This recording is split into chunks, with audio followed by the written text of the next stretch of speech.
Politicians and the media always pushing the things that separate us, things that make us different. That's the way the ruling class operates in any society. They divide the rest of the people. They want to put street criminals in jail to make life safer for the business criminals. Yeah, they're against street crime, providing that street isn't Wall Street. This man tried to warn us not once, not twice, but over and over again. He spoke the truth about issues long before most people were ready to hear it. Unfortunately, we didn't pay attention. In this video, I've put together several clips of George Carlin speaking nothing but the truth. Some of the footage isn't the best quality, but what matters here is the message. So bear with me, and really listen to what he was saying, because this was never just comedy. Let's start with this. They're out in the open now. They're not even trying to conceal it anymore. The owners of the country they got their election. They said, we're going to get this election. We put you people in that court for a reason. All right, now's back the time to pay earth us. for you And now. Yeah, forget all that stupid, will you? They're out in the open. They're openly driving the bus, and we're all in the back. There is no national conspiracy to buy elections and control America. Now talk about back to earth.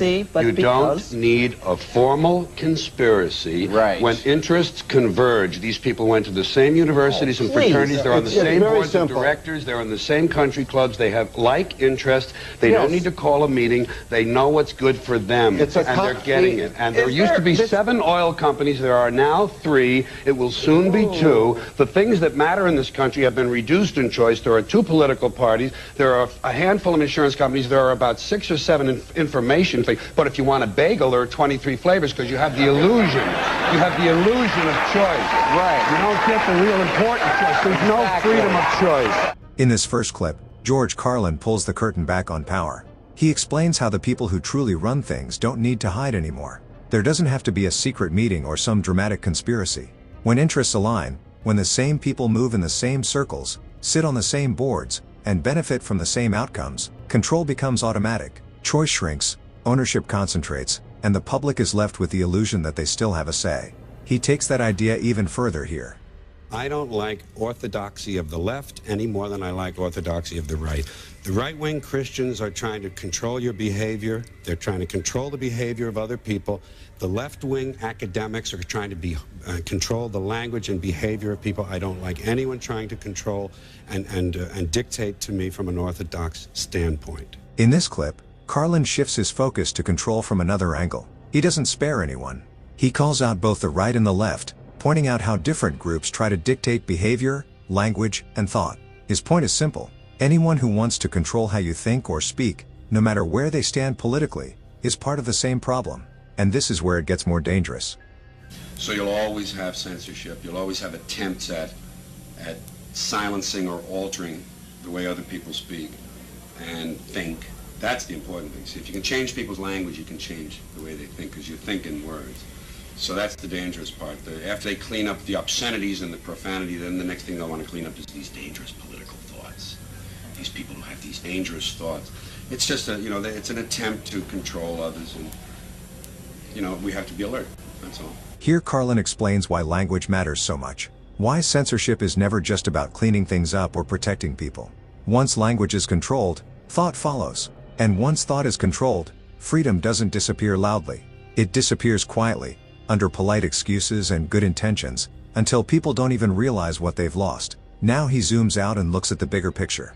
Americans seem to think that the party's going to last forever, and the holiday goes on, and they don't really see the error of certain things. I mean, Thomas Rainsford Lounsbury was an educator in the 19th century, and he said, "It never ceases to surprise me at the infinite capacity of the human mind to resist the introduction of useful knowledge."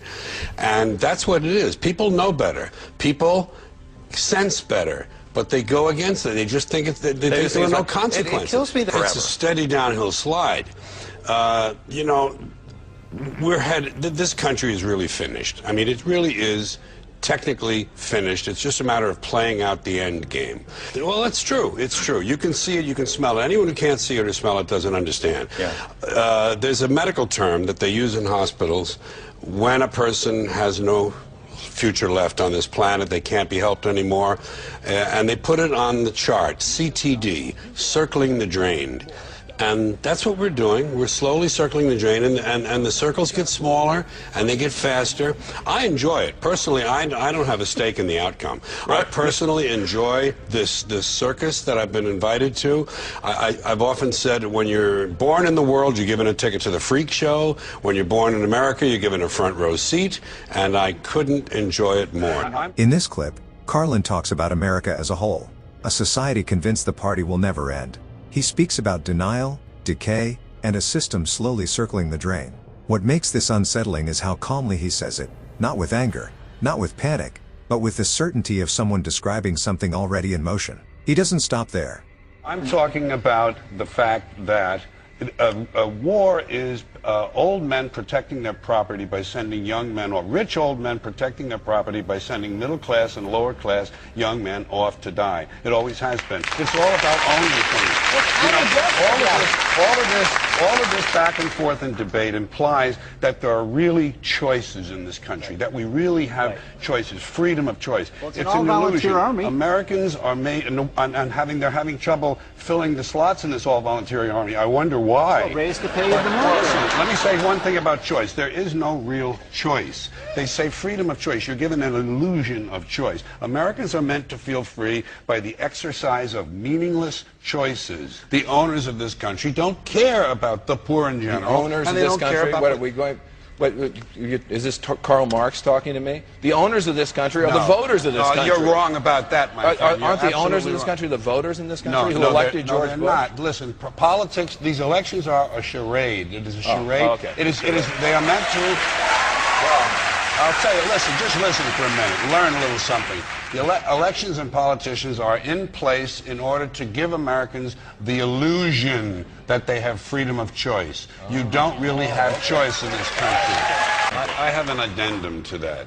The real looting in this country takes place in the transfer of the wealth from the poor to the rich. I'm sorry that you don't like class and the truth, my friend, but you're just stuck with it. Class and truth. And the poor have been systematically looted in this country. The rich have been made richer under this criminal, fascist president and his government. You know, George, I think do you know what fascism is? You know what fascism is? America, you know what Nazis are? Sir, wait, sir. When fascism comes to America, it will not be in brown and black shirts. It will not be with jack boots. It will be Nike sneakers and smiley shirts. Smiley. The fascism... Germany lost the Second World War. Fascism won it. Believe me, my friend. This is where Carlin goes straight to the heart of the system. War, elections, class, race, and power. He breaks down the myth of freedom of choice and explains how elections function more as a performance than a transfer of real power. He points out who benefits, who pays the price, and why the same people always end up sacrificing while others remain protected. And finally, he explains where he personally stands in all of this. You know what? I say it this way. When you're born in this world, you're given a ticket to the freak show. And when you're born in America, you're given a front row seat. And some of us get to sit there with notebooks. And I'm a notebook. And, oh my God, did you see that? Did you see what he just... And I watch the freak show, and I get my notes, and I make up stuff about it, and I talk about the freaks. And the freaks are all humans, and they're like me, and they're all the same. We're all the same. I'm not better, I'm not different. I'm just apart now. I'm separate. I'm over here because I put myself out of the mix. I don't have a stake in the outcome. I'm not a cheerleader for a given outcome now. Oh, they say if you scratch a cynic, you'll find a disappointed idealist. And I would admit that somewhere underneath all of this, there's a little flicker of a flame of idealism that would love to see it all whoosh, change. But it can't happen that way. And incremental change, it just seems like the pile of shit is too deep. In this last clip, George Carlin makes something very clear. He doesn't see himself as better than anyone. He simply stepped aside, watching the circus, taking notes, and telling the truth about what he sees. He admits there's still a small flicker of idealism in him, a wish that things could change, but he's honest enough to say the system is too deep, too entrenched, too broken for simple fixes. When you put all of this together, one thing becomes very clear. George Carlin wasn't just joking. He wasn't just ranting. He was warning us. He understood power. He understood control. He understood human nature. And most importantly, he understood where all of this was heading. Long before social media, Long before people openly questioned governments, corporations, and institutions, Carlin already saw the cracks. He saw the lies, the manipulation, and the illusions holding the system together. He spoke about the illusion of choice, about elections that make people feel involved without actually giving them power, about how real decisions are made far away from ordinary people, while we're distracted with surface-level arguments, labels, and meaningless options. Enough movement to feel free, but never enough to change anything. He spoke about control through language, how once you control what people are allowed to say, you eventually control what they're allowed to think. And once that happens, you don't need force anymore. People begin to police themselves. They defend the very systems that limit them, without even realizing it. He spoke about war, class, and sacrifice, about how the same people always pay the price, while the same people always benefit, and how this cycle keeps repeating, not because it's necessary, but because it's profitable. The scary part is this: none of this sounds extreme anymore. We're watching governments lie openly. We're watching mainstream media manipulate narratives. We're watching truth get buried under outrage, distraction, and division. And the more dependent people become on these systems for answers, validation, and direction, the easier they are to control.